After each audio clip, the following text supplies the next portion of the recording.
I heard something that I firmly believe, and it's about managing money. And it said if you disrespect money by not managing it, it's going to run away from you.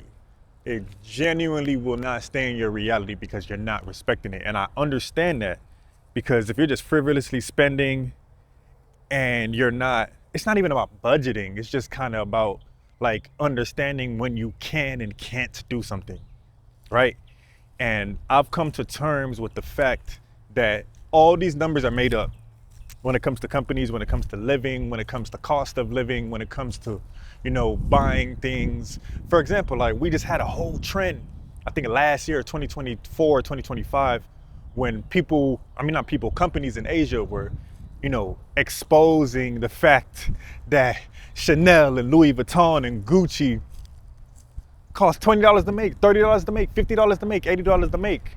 I just recently worked at Christian Dior, and I got to see all the prices of what they're paying on their, factory versus their MSRP versus what they're actually selling it for. And the prices are astronomically different. And I came to the conclusion that prices are made up. Give you a little story time. So I don't have a car currently for two reasons. One, I sold my car to somebody that I thought was a friend.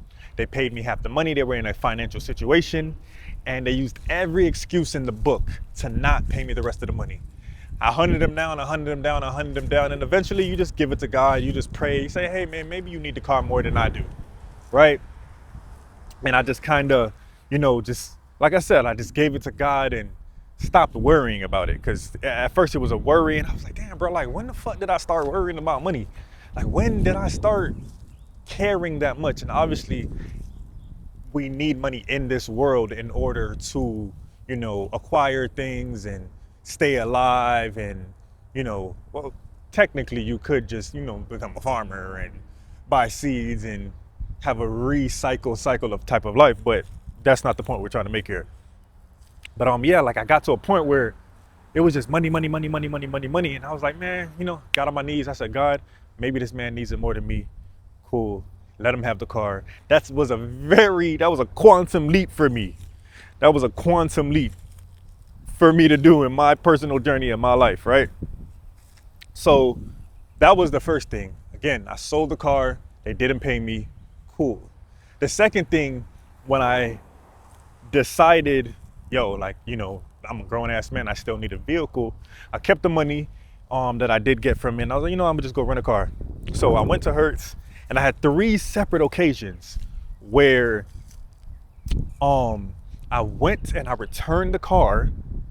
I rented a car, used it, returned it, and they didn't close the contract out for days, sometimes weeks, for days. And I'm like, damn, like y'all can just do this?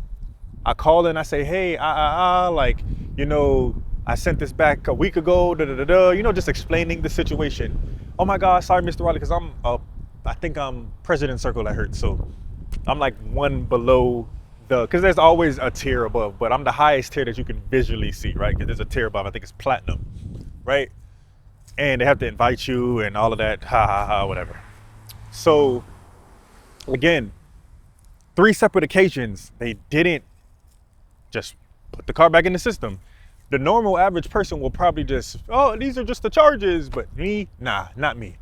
Called in, I got my refund, and I was like, hey, oh shit, I could just do that. Little gem for you, right?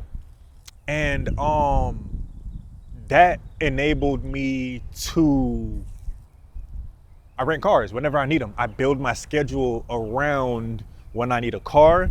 I go, I have so many points. Like I have thousands of points. I go, I rent out. If I have to shoot this day, or I have to this day, I have to run errands this day, I'll rent a car and I'll go do what I gotta do. Sometimes I rent cars, and for the insurance, the car and everything, it's less than if I would be paying on a car note and had insurance. You get what I'm saying? But the main point is that prices are made up, in my opinion, is because I use a discount at Hertz, right? And I've realized that, perfect example, actually. So New Year's, I was working in LA, like I was just said earlier. I was working at Christian Dior. I was working in LA, and this is New Year's going into 2026. Needed a car a couple of times, so flew in, flew out, flew in, flew out. I was just flying in back and forth because I live in Miami. It was like the last week, and I needed a car. These people were trying to charge me $600 a day to rent a car. Let me say that again. $600 a day to rent a car. I put my code in and it dropped all the way down to $35 a day, right? So the code I have is a company code that I am affiliated with, that they have an agreement, or I could say we, but I don't own the company. They have an agreement that when this code is used, this is the minimum amount of money that we will take from associates of this company. And it's the craziest thing because prices are made up, because you're charging the everyday person, right? Or foreigners or tourists, or, a lot of people come into LA, Los Angeles, California in general around that time.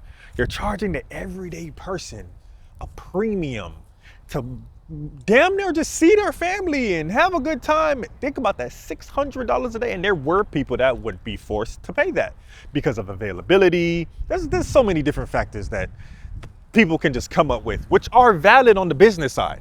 Don't get me wrong, they are valid on the business side. But what I want you to see is they were still willing to take a minimum because of a code. And I want you to understand that this whole world operates off of that ideology. Everything I do now, shopping, clothes, travel, hotels, flights, food, cycle, luxury. Is there a promotion? Is there a disc? Phones, is bills? Is there a promotion? Is there a discount? Can I get it at a reduced price? How can I consistently get this at a reduced price? Because how I think about things now is, bro, if I save $500 for the month, that could be a trip to Brazil. That could be a trip to Puerto Rico. That could be a trip to London for me. That could be a trip to a lot of places that money is now going towards, so I can enjoy and live my life. Because I like to be in a joyous energy. I don't like to be in a survival, clawing out the way. I don't like to be in that energy. You get what I'm saying? I don't think anybody does. Like, that's not a place that anybody wants to be at, right? So that's another reason why I shot here, because like I don't even want to talk about these things, and it's in like it's in my room or some shit. No, we got to be out in nature, man. But again, prices are all made up. So you have to go into things. It doesn't mean you're broke. It doesn't mean you're penny pinching. It doesn't mean any of those things. It means you're literally managing your money. So when I heard that quote that I said at the beginning of the video, it was profound to me because I had already been living my life like that, right? And sometimes you're living a certain way, or you have a certain ideology, or you write certain things down and you literally hear it later or manifest it later, and then it becomes like your actual reality because you're conscious of it and you're like, damn, I already had been doing that, right? I already had been doing that. And that's the beauty of life when you're living with intention. You get what I'm saying? But just going back to prices are made up.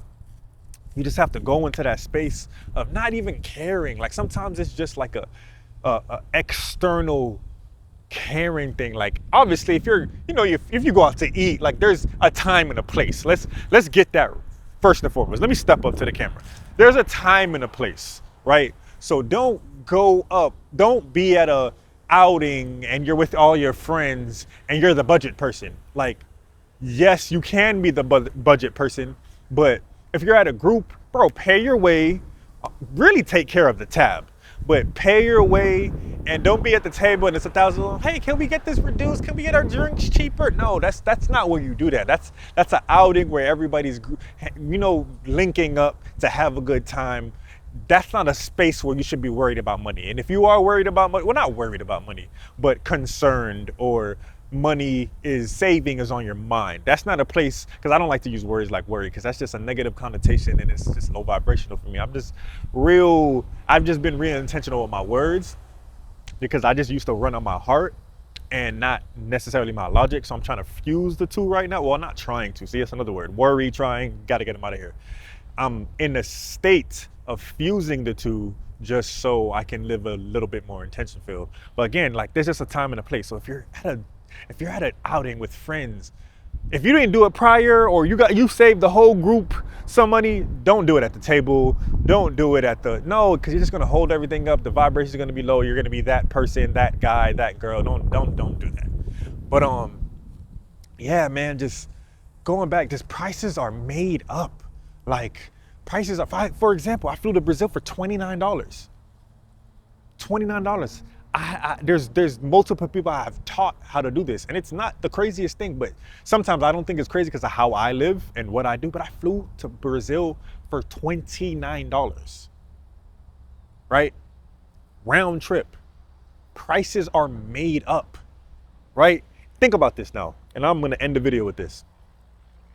If a plane has 200 seats and 100 are filled before departure time, there's two options there. You can either sell it for more so it doesn't look like you're in a scarcity mindset on the business side, or you can just, I mean, this concept is both on the business side, but it just depends on what type of business you are. Or because it's closer to the departure gate and you got 100 seats open, you can sell it for less just to fill the seats. Now, what's gonna happen? People are now, what's up, bro? People, I was a little kid on the mic. People are now going to, complain if they find out, like, oh, I got my ticket for $300 and closer to the date, I could just get it for 70. So why would I not just wait till closer to the date? You don't really want to think like that, because now you're like a last second planner. And this is not about being a last second planner and adopting bad habits. This is just about moving smart. But again, going back, and I'm sorry if there's wind. I don't have voice isolation. I don't know if I have voice isolation on. This is a new mic, but over time I'll get better. Just going back to the thought. You have 100 seats. Like, you're either gonna sell them for more or sell them for less, right? I'm just a person that goes on the less side. I get sold to for less because they want to fill those seats regardless. And that seat to them is worth $29. I've flown places for the cost of Ubers. Literally. I don't even understand how, this is how I know the Matrix and all of this is a real and a fake thing, because I don't know how they come up with these prices. Like I said, I've literally flown places. That means got in a plane, flew 9 hours, 8 hours for the cost of an Uber, $80, $100, $60, $120. I'm just going through the cost of my flights in the last, 2-3 years. And it's insane to me. Everything is made up. There's always a minimum. If anything you take from this video, there's always a minimum that any company, myself, I have a business, there's always a minimum that any company is or isn't going to take.